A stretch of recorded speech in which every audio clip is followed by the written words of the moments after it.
ఎంకి పెళ్లి సుబ్బు చావుకు వచ్చిందన్నట్టు అక్కకి డెలివరీ అయింది. నాకు డ్యూటీ స్టార్ట్ అయింది. మన ఫ్యామిలీ కోసం మనం ఎఫర్ట్స్ పెట్టకపోతే ఇంకెవరు పెడతారు చెప్పండి? 11:30కి అక్కకి డెలివరీ అయిందని కాలొచ్చింది. హ్యాపీగా ఫీల్ అయ్యి అలా స్లీప్ వేసేలోపు మళ్ళీ కాలొచ్చింది. ఇంక డ్యూటీ ఎక్కని. టైం చూడండి 12:41 అయింది. ఆ టైంలో కాల్ చేసి ఇడ్లీ వేయమన్నారురా బాబు!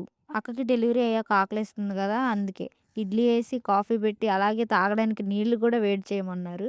ఇవి చేస్తుంటే ఓ పక్క వాన, ఓ పక్క కరెంట్ పోతూ వస్తుంది. దీనిలాగా ఒక్కదాన్నే అయినా ఇంట్లో చిన్న కూతురుగా నాకో పేరుంది. తిండికి తిమ్మరాజు, పనికి పోతురాజు అని. అలాంటప్పుడు నేను పని చేస్తుంటే వాన పడడంలో తప్పు లేదు.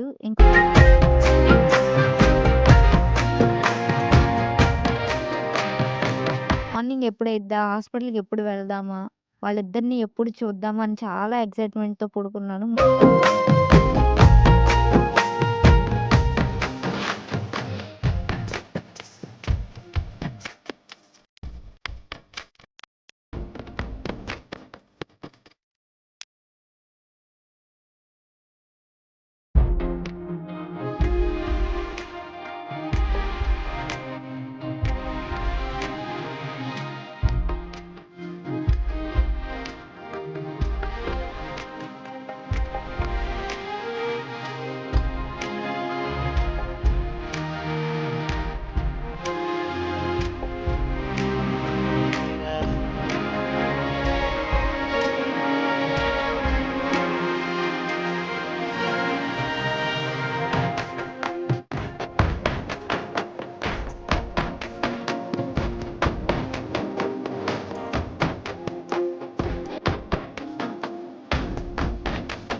ಬಾ எவ்வெல்ல நிலவே உன் கூட வரவே என் நெஞ்சுக்குள்ள ஆசை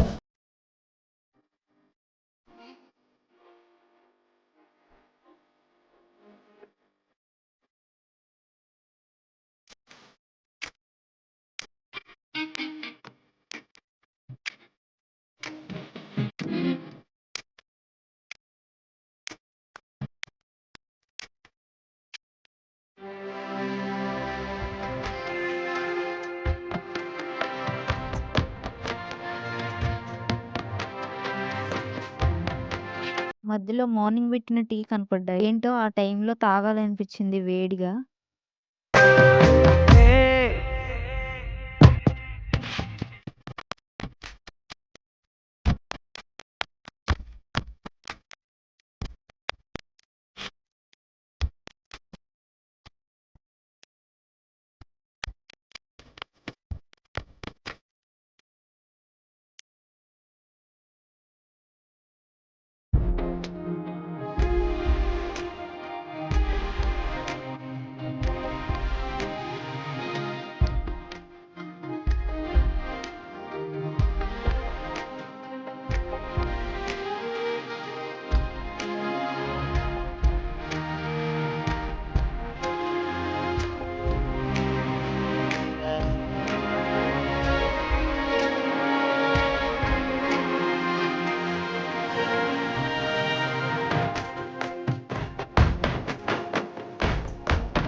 అవర్ అలా పట్టింది అవన్నీ చేస్తాకి. మా మావయ్య వచ్చి తీసుకెళ్ళాడు.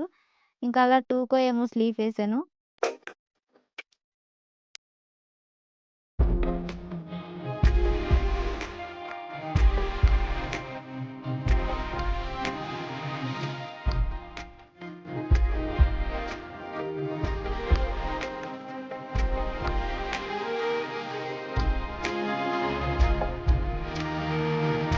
మార్నింగ్ ఇక లేచి ఇంట్లో పని చేసేసుకొని 10కి అలా వెళ్ళిపోయాను. అంత ఆతృతగా వెళ్ళగానే కనీసం మా అక్క దగ్గరికి కూడా వెళ్ళనివ్వట్లేదురా బాబు!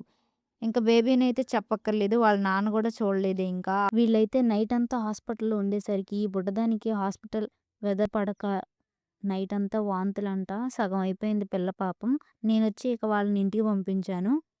ఆఫ్టర్‌నూన్ 1కో ఏమో అక్క దగ్గరికి వెళ్ళనిచ్చారు. వెళ్ళి కాసేపు అలా కూర్చొని తర్వాత క్యాంటీన్‌కెళ్ళి ఫుడ్ తినేసి ఇంకా రిటర్న్ అయిపోయాము.